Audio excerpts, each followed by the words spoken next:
Peppa woke up in complete darkness. No sound, no glimmer of light, as if the world had vanished.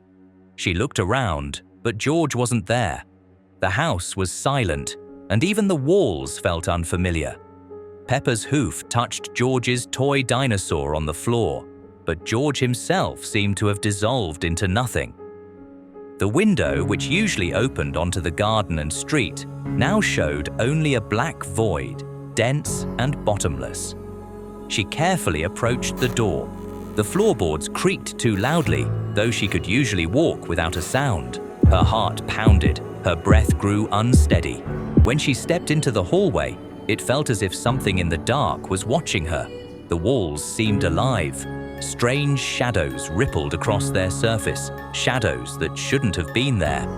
"George!" Peppa called, but the only reply was her own voice echoing back at her, as if the house had too many empty rooms.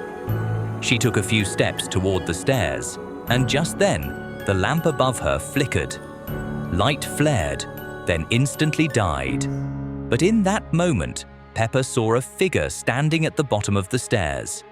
Tall, distorted, as though stretched out of the darkness. Its eyes glowed red, and from its mouth came a strange, low sound, an echoing, broken melody.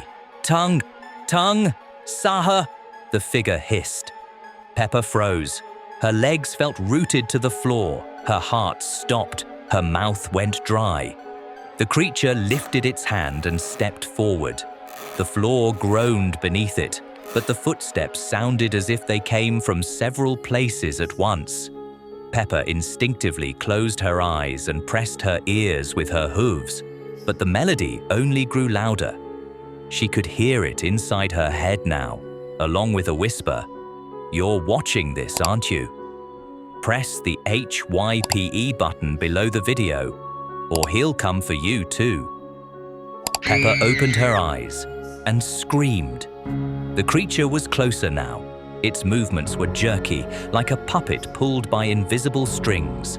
Its face was too long, its mouth stretched too wide, and its eyes burned brighter and brighter red. She backed away, but the hallway grew longer. Each step didn't bring her closer to her room, but instead dragged her deeper into the house. Doors on either side opened on their own, and from each came the same whisper, "Tongue, tongue, Saha." Peppa ran to her parents' room and pushed the door open, desperate for safety. But the room was empty. The bed was neatly made, belongings carefully placed, as if her parents had never lived there. On the wall mirror, she saw not herself, but George. He stood motionless, his eyes hollow, his mouth moving, repeating the creature's words. Peppa stumbled back in horror. The mirror cracked, and George from the reflection stepped forward, trying to emerge. The girl screamed and bolted into the hall. Lights flickered everywhere, and each time they lit, the silhouette of Tung Tung Sahur appeared. Sometimes ahead of her, sometimes behind, sometimes right beside her. She burst into the living room. The television switched on by itself, showing only static, and from the speakers came the same melody. On the screen flashed her own face, twisted, foreign. Its lips moved, and it spoke. "You cannot escape." Peppa clamped her hooves over her ears, shut her eyes, pressed against the wall. But the sound only grew stronger. The air thickened around her, and every shadow in the room began to shift, stretching toward the center. The creature slowly emerged from the darkness. Its hands reached for Peppa, fingers too long, bent like hooks. It tilted its head, and its mouth split into a grin filled with alien, inhuman joy. "Tonight will not end," Tung Tung Sahur intoned. His voice echoed from the TV, from the mirror, from the shadows themselves. Peppa screamed, but her voice drowned in the roaring melody. She tried to run, but her legs wouldn't obey. The world quaked around her, walls pulling apart and closing again, the ceiling rising higher, turning the house into an endless maze. The last thing she saw were the creature's burning red eyes. They loomed closer and closer until they filled her vision completely. And then came darkness, silence, and a whisper faint but clear. She's ours now. An ordinary evening in Peppa Pig's house. Rain drummed on the roof, the wind pushed heavy clouds across the sky, and inside there was that same cozy silence that usually brought comfort. The family gathered in the living room. Daddy Pig leafed through his newspaper, Mummy Pig was knitting, George played with his dinosaur, and Peppa was building a tower of blocks. Everything looked normal, but Peppa couldn't shake off a strange sense of unease. She noticed it first. The light in the room flickered, the lamp dimmed for a moment, and the shadows on the walls stirred. At first it seemed like nothing more than the wind and the storm outside. But a minute later, the shadows changed again. They stretched longer than they should have and began to move on their own, no longer tied to the people in the room. "Something's wrong with the lamp," muttered Daddy Pig, getting up and fiddling with the switch. But the light burned steadily. Only the shadows moved freely. They twisted, intertwined, and became more and more distorted. Shapes appeared on the walls that shouldn't exist. Crooked arms with unnaturally long fingers, twisted faces, grimacing mouths. "Mummy," whispered Peppa. "It's fine, darling," Mummy Pig quickly replied, but her voice trembled and her hands shook so badly that the knitting slipped from her lap. George whimpered, clutching his dinosaur to his chest. Even his toy cast a shadow that twitched oddly, moving differently than the dinosaur itself, as if alive. The clock on the wall ticked louder and louder, and each tick thudded like a chill in Peppa's chest. The shadows kept growing, stretching toward the ceiling, the floor, the children. And then one of them separated. It swelled larger than the rest, filling half the room. Its shape was uneven, like smoke given form. Two red points flared where its eyes should be. The figure leaned forward, and from its mouth came a deep, drawn-out growl. "Daddy!" whispered Peppa. But Daddy Pig didn't move. His eyes were wide, his lips trembling, yet no words came. Mummy Pig gripped the armrests of her chair so tightly that her knuckles went white. The creature advanced, its clawed arms stretched toward Peppa, reaching closer and closer. She tried to scream, but her voice was gone. Her heart pounded so hard it drowned out everything else. And then something stirred on the shelf. Labubu. His glass eyes lit up red. The toy that had always sat motionless suddenly came alive. Slowly, he jumped down. His tiny feet touched the floor softly, yet the sound echoed as if he were far heavier than he looked. He stood directly in front of Peppa. His smile widened, twisted, almost monstrous. The creature froze, its red eyes locked with Labubu's. The room fell into a heavy silence, broken only by the rain against the windows. Then, from Labubu's little hands, a stream of thick black energy burst forth. It surged toward the shadow creature, colliding with it like lightning. The air trembled, filled with the smell of damp earth and burning at once. The creature hissed, its body jerking violently, tearing apart piece by piece. It reached toward Labubu with its claws, but he only lifted his gaze, and his glowing eyes flared so brightly that Peppa flinched, nearly blinded. A piercing scream rang out, so sharp it rattled her ears. The shadow writhed as if being ripped apart, and with a final hiss dissolved into nothing. The family sat in stunned silence.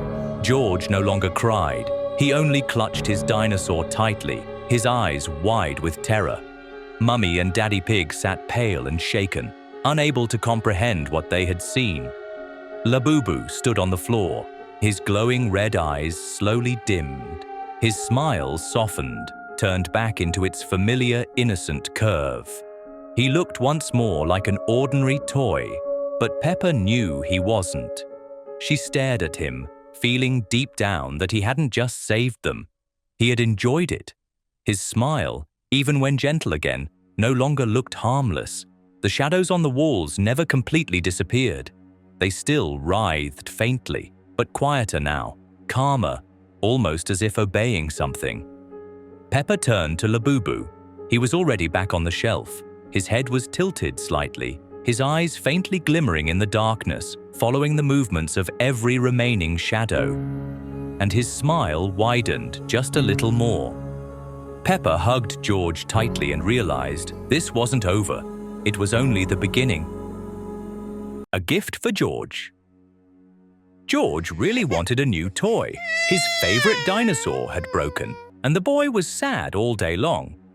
Mummy Pig decided to cheer up her son and took him to a new toy store on the outskirts of town. The store was strange. Dim lighting, creaky shelves, and the shopkeeper, an elderly pig with cloudy eyes, spoke very quietly, almost in a whisper. "Choose any toy, dear," said Mummy Pig. George wandered between the shelves, looking at bright toys, but his gaze was drawn to one special figure in the far corner, a small creature with big dark eyes and a wide smile. The tag read Labubu. "I want this one," said George, pointing at the toy. The shopkeeper looked strangely at the boy, then at Mummy Pig. "Are you sure?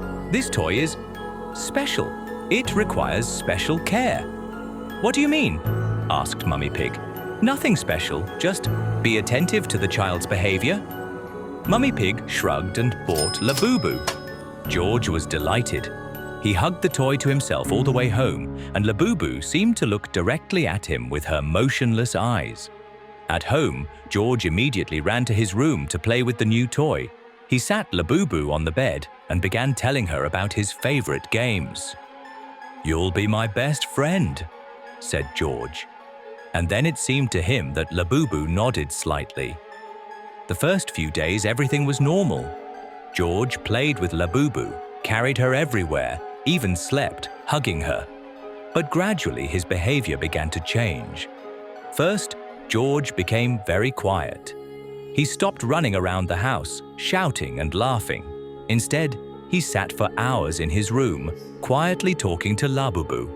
"Who are you talking to in there?" asked Peppa, peeking in on her brother. "With Labubu. She tells me interesting stories."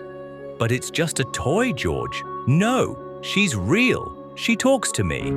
Peppa looked at the toy. Labubu sat on the bed with the same wide smile, but something about her pose seemed wrong to Peppa, as if the toy was watching her. Then George began saying strange things. He told his parents about a dark forest where Labubu lived, about other children who played there forever. He said that Labubu showed him this world in dreams. "I like it there," George said with a distant look. "It's always dark and quiet there. And no one shouts." His parents became worried. George began avoiding sunlight, preferring to sit in dark corners. He stopped eating his favorite food and barely slept at night. One night, Mummy Pig heard George talking in his room. She quietly approached the door and listened. "Yes, Labubu, I understand. I want to stay with you forever. Your world is much better." Mummy Pig entered the room. George sat on the bed holding Labubu in his hands. His eyes were wide open, but his gaze was empty, as if he was looking through his mother. "George, who are you talking to?" "With Labubu. She says she'll take me to her place soon. We'll play in her world where it's always night." Mummy Pig felt a chill. She took Labubu from her son's hands. The toy was ice cold, even though George had been holding it in his warm hands. "I think you need to rest from this toy for a while," said Mummy, and took Labubu to another room. George screamed like never before. He cried and begged to return Labubu, said he couldn't live without her. At night, Mummy Pig woke up to a strange sound, quiet footsteps in the corridor.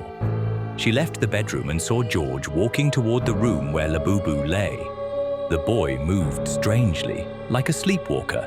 His eyes were closed. "George!" called Mummy, but the boy didn't react. He reached the room, took Labubu, and returned to his room.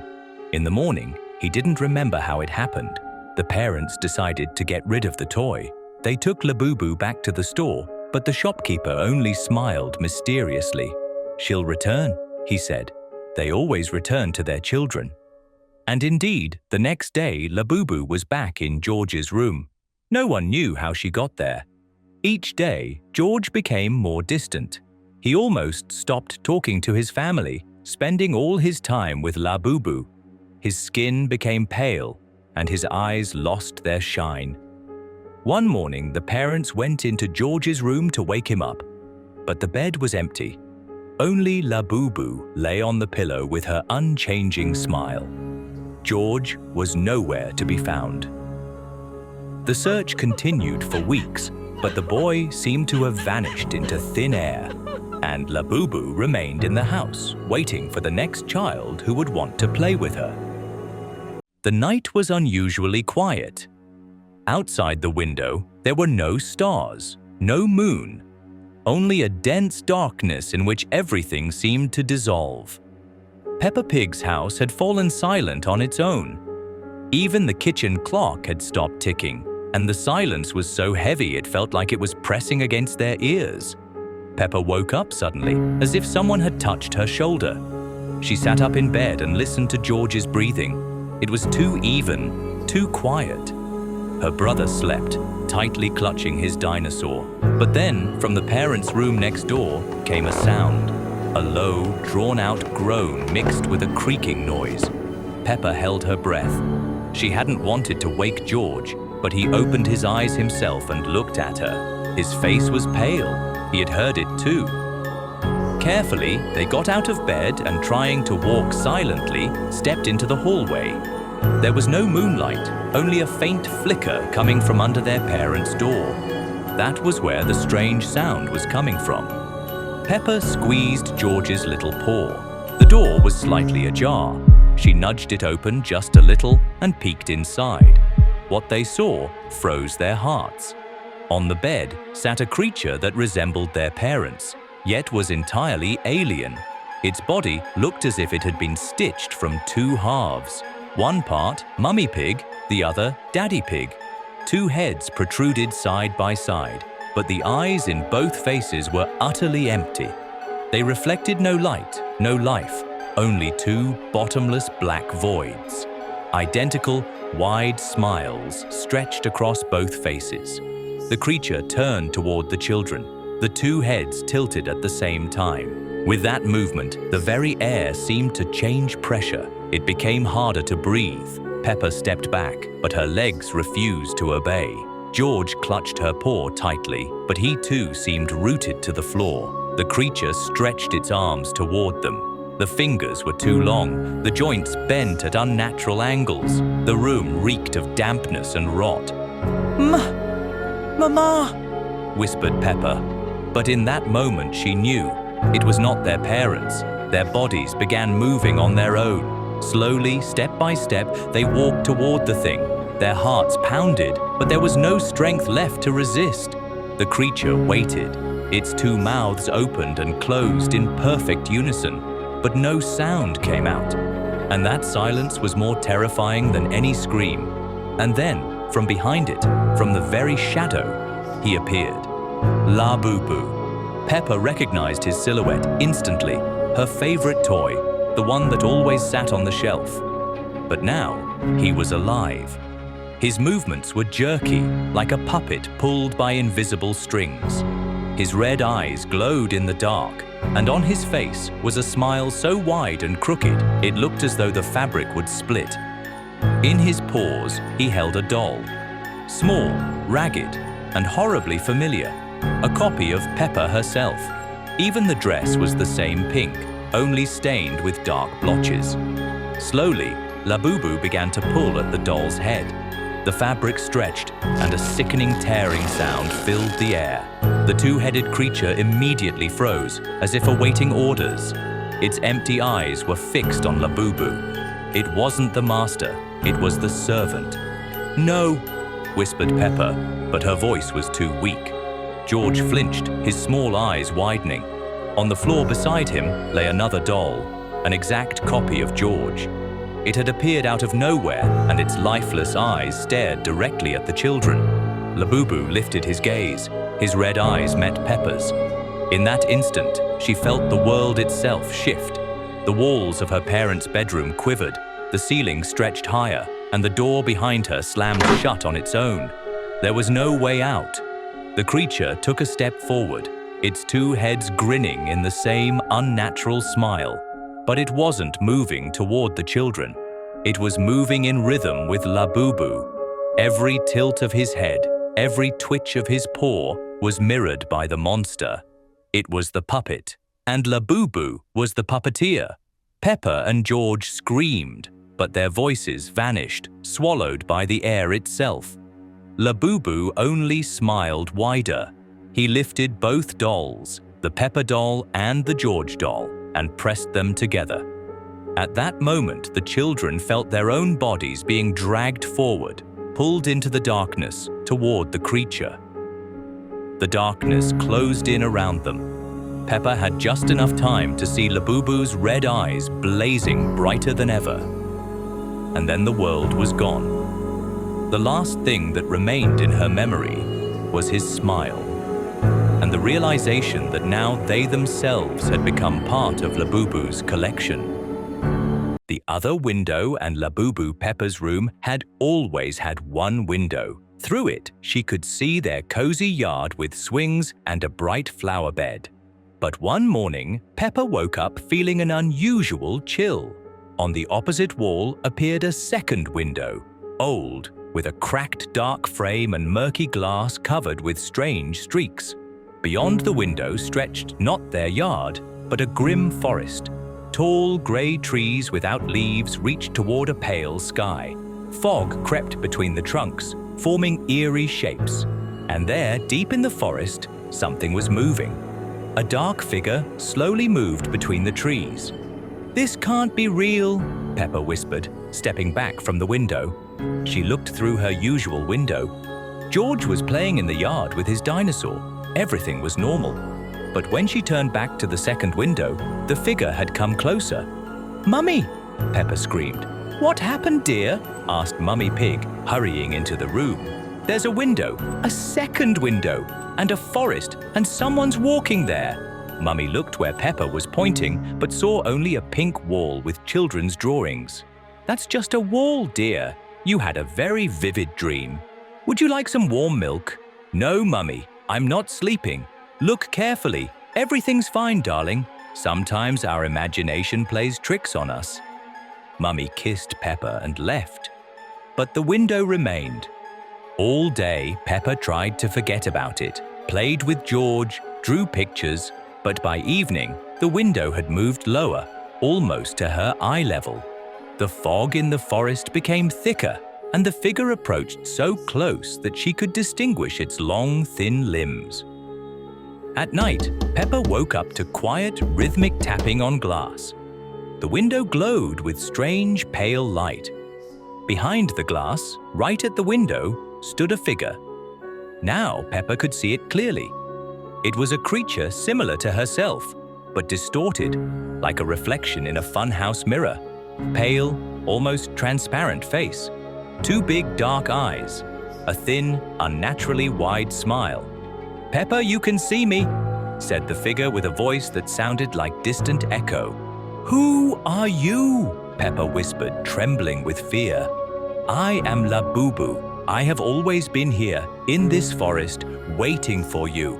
You opened the window between our worlds, Peppa. Now I can come to you. I didn't open any window. Go away.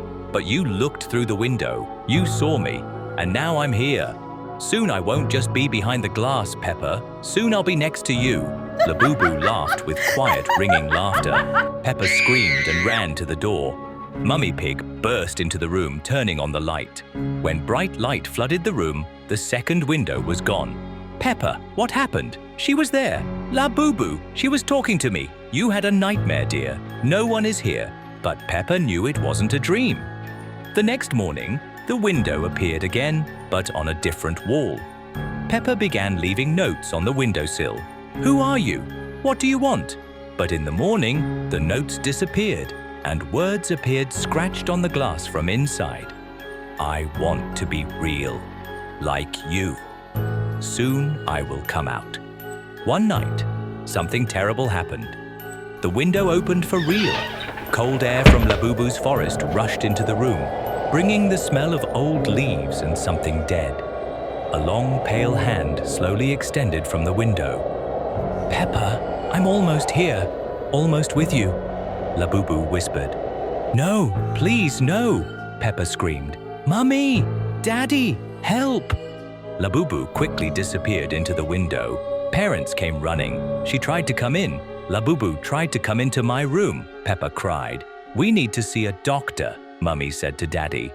But the window continued to appear every night. Each time it opened a little wider. Labubu became more insistent. "Don't be afraid of me, Peppa. I don't want to hurt you. I just want to be your friend. Forever," she said with a soft voice. "You're not real. You can't be my friend," Peppa replied. "But I will become real very soon, and then we will never part."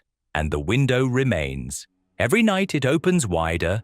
Every night Labubu comes closer to fully crossing into Peppa's world, and Peppa can only wait and hope that someone will believe her before it's too late.